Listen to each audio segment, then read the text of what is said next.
Hello friends, स्वागत है आपका। आज हम देखने वाले हैं संपर्क में रखी हुई वस्तुओं पर अगर कोई बल आरोपित किया जाए तो प्रत्येक वस्तु पर कितना बल लगेगा और पूरे निकाय का जो त्वरण होगा वो क्या होगा।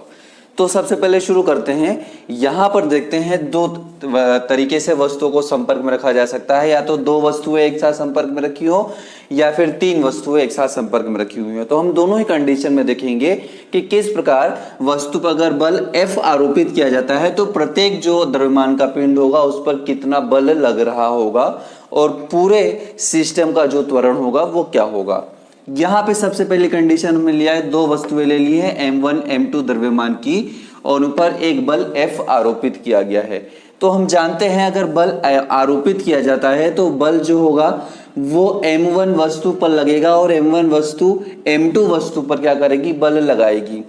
M2 पर जब बल लगेगा F तो उसके प्रतिक्रिया स्वरूप एक बल M1 पर भी लगेगा जो विपरीत दिशा में लगता है, जिसको हम क्रिया के प्रतिक्रिया नियम के अनुसार हम समझ सकते हैं। तो यहाँ पर अगर मैं कहूँ कि M1 जो है द्रव्यमान उस पर कितना बल है, तो M1 पर एक तो बल F लग रहा है और दूसरा एक प्रतिक्रिया बल -F लग रहा है। तो पहली वस्तु जो M1 है उस पर लगने वाला जो बल होगा वो F -F होगा और जो परिणामी बल होगा वो M1A के बराबर होगा। इसके बाद जब द्वितीय वस्तु यहाँ पे हम देखते हैं तो द्वितीय वस्तु पर जो बल है वो F है। M2 द्रव्यमान का जो पिंड है उस पर जो बल होगा उसको हम देखेंगे तो यहाँ पे M2 जो द्रव्यमान है उस पर बल F लग रहा है, तो टोटल बल यहाँ पे F हो गया। इस पिंड का जो द्रव्यमान होगा वो M2 होगा और इन दोनों ही पिंडों का जो त्वरण होगा, क्योंकि एक बल लगाने से दोनों ही समान रूप से आगे बढ़ेंगी तो दोनों पिंडों का त्वरण एक रहेगा, तो ये M2A हो जाएगा। तो इस कंडीशन से यहाँ पर हम समझते हैं कि पहली वाली जो पिंड है और जो दूसरा पिंड है दोनों पर बल कितना लग रहा होगा। अब अगर हम त्वरण की बात करें तो त्वरण जो होगा दोनों ही पिंडों का क्या होगा, एक सामान्य सूत्र होता है त्वरण के लिए, वो हम ये कह सकते हैं कि त्वरण जो होता है वो कुल बल बटे कुल द्रव्यमान का अनुपात होता है। सामान्य सूत्र अगर हमको कुल द्रव्यमान होता है, सामान्य तरीके से अगर एक आसान तरीके से हम ये कहें कि त्वरण निकालने का क्या तरीका है किसी भी सिस्टम में, तो सीधी सी बात है, किसी भी सिस्टम के अंदर कुल जो त्वरण होता है वो उस पर लगाए गए कुल बल और उसमें जो कुल द्रव्यमान है उसका अनुपात होता है। तो यहाँ पे हम देखते हैं जो त्वरण होगा वो A बराबर क्या होगा, तो कुल बल सबसे पहले F लगाया गया है इस पूरे सिस्टम पे, तो यहाँ पे कुल बल F हो गया और बटे जो कुल द्रव्यमान है तो कितने पिंड है, M1 और M2 द्रव्यमान के दो पिंड हैं, तो ये M1 प्लस M2। यहाँ पर ये पूरे सिस्टम का जो त्वरण होगा वो ज्ञात हो जाएगा। इसके बाद अगर हम फाइंड आउट करें कि जो M2 द्रव्यमान है, क्योंकि M1 पर लगने वाला बल F है और वो M2 पर भी एक बल आरोपित करता है F, मतलब M1 M2 के बीच में जो एक संपर्क बल है वो F लग रहा है। तो अगर मैं यहाँ पर फाइंड आउट करूँ कि M2 पर कितना बल लग रहा होगा, क्योंकि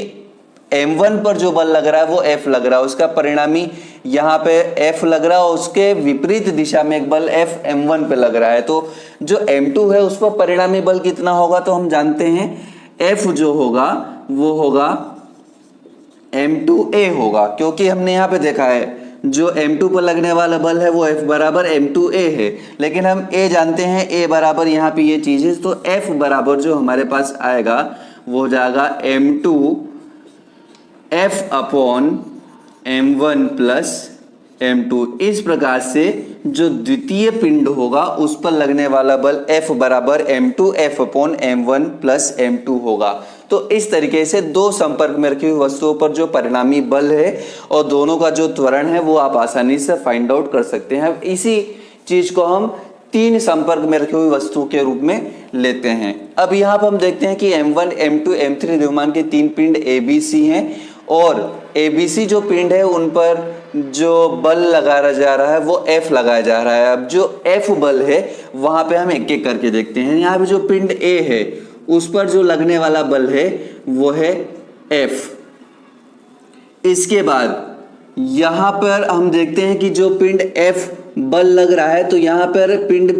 2 पर जो संपर्क बल है वो F1 लग रहा होगा, M1 के कारण जो बल लग रहा होगा F1, लेकिन इसके कारण प्रतिक्रिया बल जो M1 पर लग रहा है वो F1 लग रहा है, क्योंकि जितना बल उधर लगेगा उतना ही बल प्रतिक्रिया स्वरूप M1 पर भी लगेगा। तो परिणामी बल जो A पर होगा वो F माइनस F1 होगा, और पिंड का जो त्वरण होगा वो हो जाएगा M1A। इसके बाद जो पिंड B है, पिंड B पर हम देख रहे हैं जो बल है वो F1 लग रहा है, और F1 बल वापस ट्रांसफर होता है M3 पर, M3 जो पिंड है उस पर ट्रांसफर होता है। अब इसके कारण होता यह है कि एक प्रतिक्रिया स्वरूप बल F2 वापस इधर लगता है, तो जो M2 पर परिणामी बल हो गया वो हो गया F1 minus F2 is equal to जो वस्तु है वो है M2 द्रव्यमान की, और पूरे सिस्टम का जो त्वरण होगा वो समान बना रहेगा, M2A बना रहेगा। इसके बाद तीसरा जो है पिंड वो C है, इस पर जो बल लग रहा है वो F1 F2 लग रहा है, F1 यहाँ पे M2 पे लग रहा है, और ये बल जो अगले पे ट्रांसफर होगा तो F2 बल लगेगा जो B और C के बीच का संपर्क बल है। तो यहाँ पे M3 जो है उस पर परिणामी बल तो है F2, और इसका जो त्वरण होगा वो होगा M3A। अब पिंड पर जो कुल बल लगाया गया, निकाय पर जो कुल बल लगाया गया, तो उसके कारण उसका कुल त्वरण कितना हुआ, तो हम जानते हैं वही सूत्र जो हमने यहाँ पर लगाया था, कुल बल बटे कुल त्वरण। तो जो कुल बल लगाया गया वो तो लगाया गया F, ये हो गया आपका F, और जो द्रव्यमान है वो M1 M2 M3 है, तो कुल द्रव्यमान हो गया M1 plus M2 plus M3। यहां पर ये त्वरण जो होगा पूरे सिस्टम का जो त्वरण होगा ये होगा। अब यहां से अगर हम फाइंड आउट करना चाहें कि पिंड जो पहला यहाँ जो पिंड है उस पर कुल कितना बल लग रहा है, तो यहां पर हम F1 बराबर लिखेंगे, F1 बराबर यहाँ पे जो पिंड 2 है यहाँ पे इसकी बात करें तो यहाँ F1 माइनस F2, तो इस पर जो कुल बल है वो M2A लग रहा है, तो यहाँ पे हो जाएगा M2, और A का जो मान है वो हो जाएगा आपका, A का मान है आपका F upon M1 plus M2 plus M3। इस प्रकार से जो दूसरा वाला पिंड होगा यहाँ पे जो बल लग रहा होगा वो हम यहाँ पे फाइंड आउट कर पाते हैं, जिसको हम F1 माइनस F2 भी लिख सकते हैं, F1 माइनस F2। और जो तृतीय पिंड है यहाँ पर, इस पर लगने वाला जो बल होगा जो F2 होगा वो होगा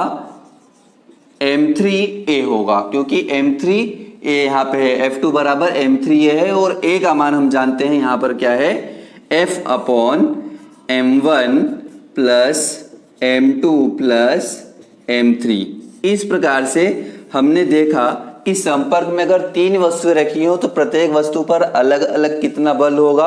और कुल पिंड का जो त्वरण होगा वो कितना होगा, और दोनों पिंडों के में जो कुल बल परिणामी बल जो लग रहा होगा M2 और M3 पर, वो भी हमने यहाँ पे फाइंड आउट कर लिया है। इस तरीके से आप किसी भी संपर्क में रखी हुई वस्तुओं को अलग अलग करके, उनको सेपरेट करके आप फाइंड आउट कर सकते हैं कि वस्तु पर लगने वाला बल कितना हो सकता है, उसका परिणामी त्वरण कितना हो सकता है। तो ये वीडियो अगर आपको अच्छा लगा हो तो इस वीडियो को लाइक कीजिए, शेयर कीजिए और सब्सक्राइब जरूर कीजिए चैनल को। तब तक के लिए जय हिंद।